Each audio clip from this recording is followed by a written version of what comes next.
Just as he was about to turn back, something caught his eye, movement, slow but deliberate. A small turtle was climbing over the same sharp rocks that had made him fall. The creature moved with such calmness, inching forward step by step, despite the rough terrain. Amer blinked in surprise. "A turtle," he murmured. "But why would it even try? It's so small. Doesn't it know how difficult the climb is?" The turtle kept going, never looking back, never pausing too long, no matter how hard the path grew.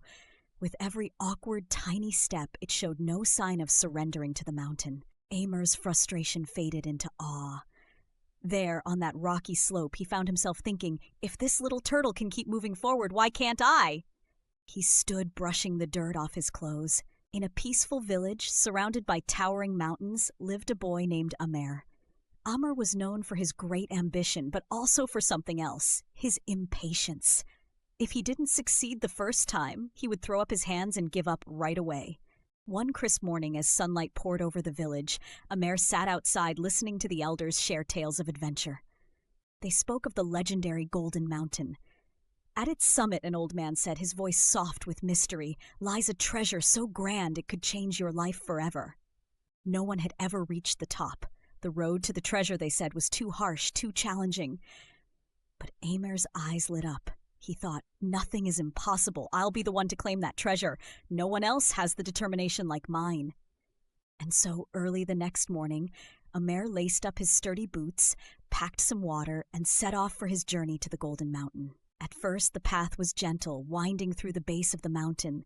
The gravel crunched beneath his feet as he walked with confidence, his heart racing not from exhaustion but from excitement.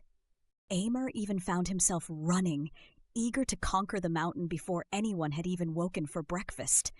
But soon the path turned steep. The terrain grew rougher, rocks larger, their edges sharper. The air thinned and his legs felt heavy. And then Amer lost his footing on a slippery patch of moss. He tumbled to the ground, scraping his knees. "Ouch," he gasped, rubbing the dirt from his palms. His enthusiasm drained like water from a cracked jar. "This is impossible," he yelled, throwing his hands up. "I can't go any further. Let someone else find the treasure." Just as he was about to turn back, something caught his eye, movement, slow but deliberate. A small turtle was climbing over the same sharp rocks that had made him fall. The creature moved with such calmness, inching forward step by step despite the rough terrain.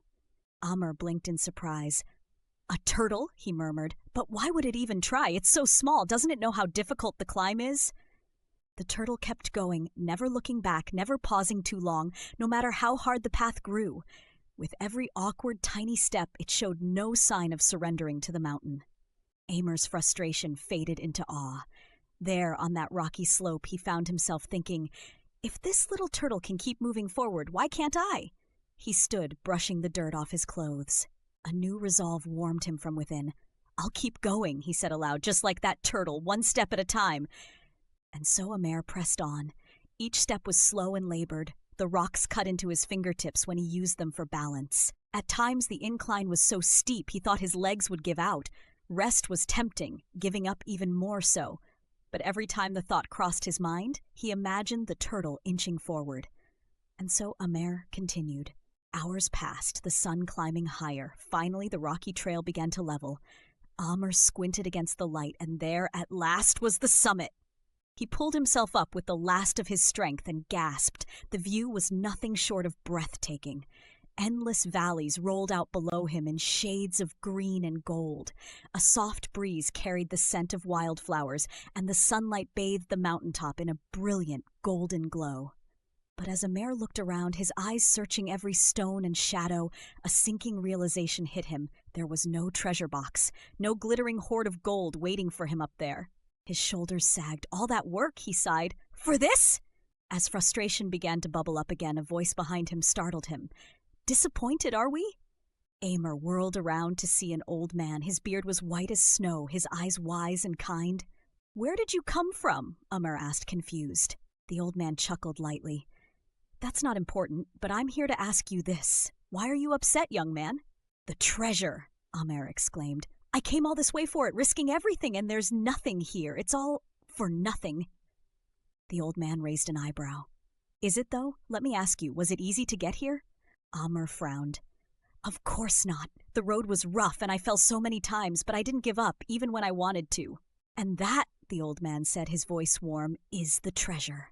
Amer blinked, unsure he understood. The golden coins, the jewels, those are the kinds of treasures people only imagine, the old man explained. But what you've gained today is real. You faced a challenge and learned patience. You gained strength and perseverance. That will serve you far more than gold ever could. Amer was silent, letting the man's words sink in. He knelt, touching the sunlit rocks beneath him, and smiled. He realized now what the old man meant. The journey had changed him in ways he hadn't seen until this very moment. When Amer returned to the village, he wasn't carrying a treasure chest filled with riches. But there was something different about him, a quiet confidence, a spark of determination that hadn't been there before. From that day on, Amer faced every challenge with the patience and perseverance he'd learned from the Golden Mountain, and in a way, he carried its treasure with him always. The end.